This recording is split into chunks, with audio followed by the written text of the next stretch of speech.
नमस्कार। स्वागत है आप सबका राजनीति की इस अखाड़े में। मेरा नाम है अजय सेतिया। मित्रों, दो पूर्व मुख्यमंत्री जो अपनी पार्टी के सर्वे सर्वा भी हैं, दोनों को मजबूरी में इस्तीफा देना पड़ा था। एक की दुकान लगभग बंद हो गई है, जो थोड़ी बहुत बची है वह भी कुछ दिनों में बंद होने वाली है। तो दूसरे की दुकान भी बंद होने के कगार पर है। पहले उसकी बात कर लेते हैं जिसकी दुकान लगभग बंद हो गई है और जो बची है वह आने वाले कुछ दिनों में बंद हो जाएगी। मैं उद्धव ठाकरे की बात कर रहा हूं। वैसे उनकी दुकान उनके पिता बालासाहब ठाकरे ने खोली थी। पुत्र मोह में बालासाहब ठाकरे अपनी दुकान की चाबी अपने बेटे उद्धव ठाकरे को सौंप गए। बालासाहब ने कहा था कि वह कांग्रेस के साथ गठजोड़ करने की बजाय अपनी दुकान बंद कर देंगे, लेकिन अब उनकी दुकान इसलिए बंद हो रही है क्योंकि उनके बेटे ने कांग्रेस के साथ गठजोड़ कर लिया। असली शिव सैनिकों ने अलग होकर के 57 सीटें जीत ली, जबकि बाला साहब के वारिस उद्धव ठाकरे 20 सीटों पर ही अटक गए। अब बड़ी बात यह हो रही है कि 20 में से भी ज्यादातर विधायक खिसकने को तैयार बैठे हैं और उनके जो सांसद हैं वे भी ज्यादातर दल बदल को तैयार बैठे हैं। उद्धव की शिवसेना दूसरी बार टूटने के कगार पर है।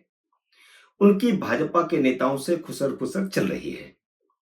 भाजपा विधानसभा की 148 सीटें लड़कर 132 सीटें जीत गई। बहुमत से सिर्फ 13 सीटें पीछे रह गई। वह सिर्फ 16 सीटों पर हारी है। 148 सीटों पर लड़ी, 16 पर हारी, 132 पर जीती। भाजपा में अफसोस जताया जा रहा है कि अगर वह 20 सीटें और लड़ लेती तो उसे स्पष्ट बहुमत ही मिल जाता, रोना ही खत्म हो जाता। अब इस गुप्त खबर के बाद एकनाथ शिंदे लाइन पर आ गए हैं, जो लगता था कुछ दिन पहले तेवर दिखा रहे हैं।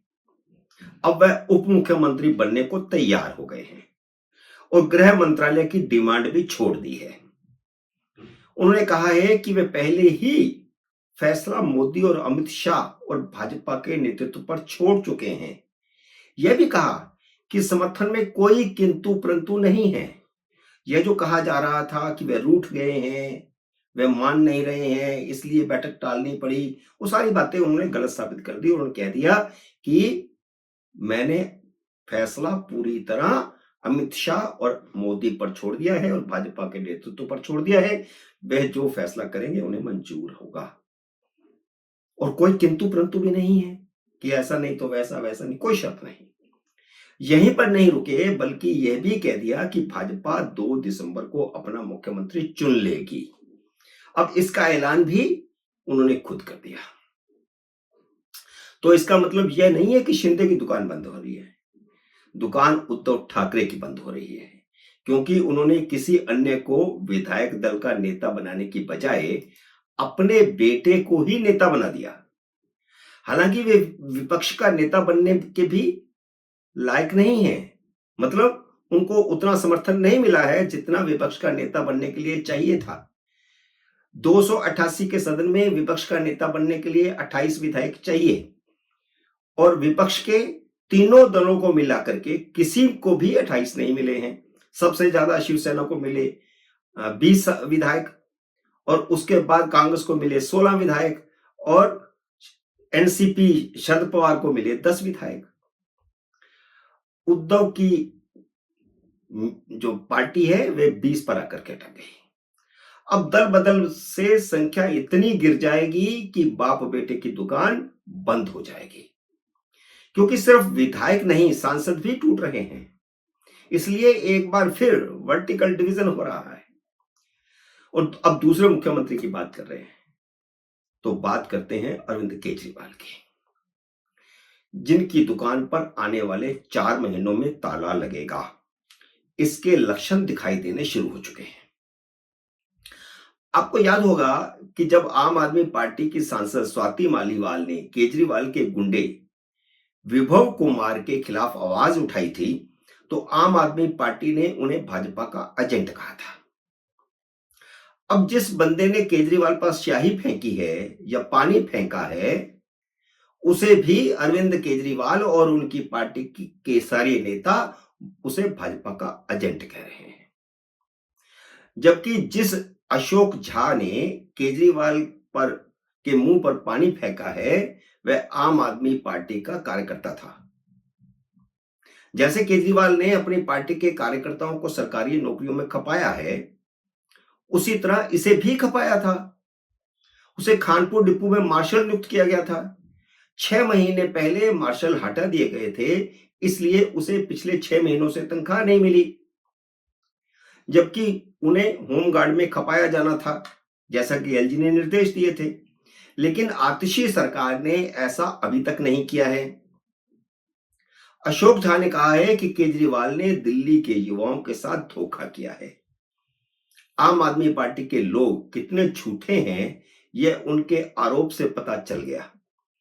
आरोप कोई छोटे मोटे नेताओं ने नहीं लगाया, बल्कि दोनों मुख्यमंत्रियों ने, भगवंत मान ने भी लगाया और आतिशी मालिना ने भी लगाया। इसके अलावा सिसोदिया, भारद्वाज, जितने भी बड़े नेता हैं, सबने कहा कि भाजपा ने यह हमला करवाया है। बेशर्मी इतनी कि पानी को स्पिरिट बता रहे हैं कि स्पिरिट फेंका था, फिर माचिस की तीली जला करके आग लगानी थी। केजरीवाल को जिंदा जलाने की कोशिश की गई, क्योंकि लोगों ने युवक को तुरंत पकड़ लिया, इसलिए वह युवक आग नहीं लगा सका। कितनी बड़ी बात, बिना सिर पैर के, कोई आधार नहीं, कोई सबूत नहीं। जबकि दिल्ली पुलिस ने आम आदमी पार्टी के झूठ की पोल खोलते हुए कहा है कि केजरीवाल पर पानी फेंका गया था, स्पिरिट नहीं। आम आदमी पार्टी के लिए काम करने वाले उनके कार्यकर्ता उनसे नफरत करने लगे हैं। केजरीवाल पर 2014 से ही हमले हो रहे हैं। अब तक कम से कम 10 बार हमले हो चुके हैं। 3 हमले तो पिछले 1 महीने में ही हुए हैं। केजरीवाल के झूठा और बेईमान होने के अलावा अब इस बात के भी सबूत सामने आ रहे हैं कि उन्होंने अपने विधायकों को फिरौती पर और उगाही पर लगा रखा है। दिल्ली पुलिस ने एक ऑडियो टेप में गैंगस्टर के माध्यम से उगाही के आरोप में कल ही आम आदमी पार्टी के विधायक नरेश बालियान को गिरफ्तार किया है। अरविंद केजरीवाल ने विधायक को पार्टी से बर्खास्त करने की बजाय उसका बचाव किया है। कट्टर ईमानदार और कट्टर बेईमान यहीं से पता चल जाता है। बचाव करना केजरीवाल की मजबूरी है, क्योंकि नरेंद्र बालियान उन्हीं के इशारे पर ही तो बिल्डरों से उगाही कर रहा था। अगर उनका बचाव केजरीवाल नहीं करेंगे तो बालियान तो पोल खोल देगा कि मैं तो केजरीवाल के इशारे पर सब कुछ कर रहा था, इसलिए मजबूरी में केजरीवाल को बचाव करना पड़ा। केजरीवाल ने कहा कि गैंगस्टर नंदू ने बालियान को 40 बार फोन किया, जबकि ऑडियो जो जारी हुआ है वह उनके दावे की बिल्कुल उल्टी कहानी कहता है। विधायक उन्हें कह रहे हैं कि फलाने को बुला करके, फलाने फलाने बिल्डर को बुला करके उनसे उगाही करो। केजरीवाल ने इसी तरह स्वाति मालीवाल की पिटाई करने वाले अपने गुंडे विभव कुमार का भी बचाव किया था। और उसे गुंडा मैं नहीं कह रहा, सुप्रीम कोर्ट ने कहा, और उसका भी केजरीवाल ने बचाव किया, आम आदमी पार्टी ने बचाव किया। जितने अपराधी आम आदमी पार्टी के पकड़े जाते हैं उनका केजरीवाल बचाव करते हैं। यह बड़ी बात है उनकी ईमानदार पॉलिटिक्स की पोल खोलने वाली। जब आम आदमी पार्टी के विधायक चौधरी फतेह सिंह और जितेंद्र तोमर फर्जी डिग्री के मामले में फंसे थे, तब भी केजरीवाल ने कहा था कि उन्होंने खुद डिग्रियां चेक कर ली हैं, डिग्रियां बिल्कुल सही हैं, जबकि बाद में डिग्रियां फर्जी निकली थी। दिल्ली में केजरीवाल के खिलाफ वैसा ही वातावरण बन रहा है जैसे 2014 में भ्रष्टाचार में लथपथ मनमोहन सरकार के खिलाफ बना था।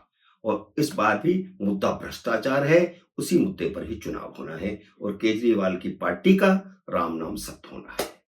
मित्रों, उम्मीद है मेरा ये वीडियो आपको पसंद आया होगा। इसे लाइक और शेयर कीजिए। अगर आपने मेरे यूट्यूब चैनल को अब तक सब्सक्राइब नहीं किया तो कृपया सब्सक्राइब करके अपना आशीर्वाद दीजिए। जल्दी मिलते हैं अगले वीडियो में किसी अन्य विषय के साथ। तब तक नमस्कार।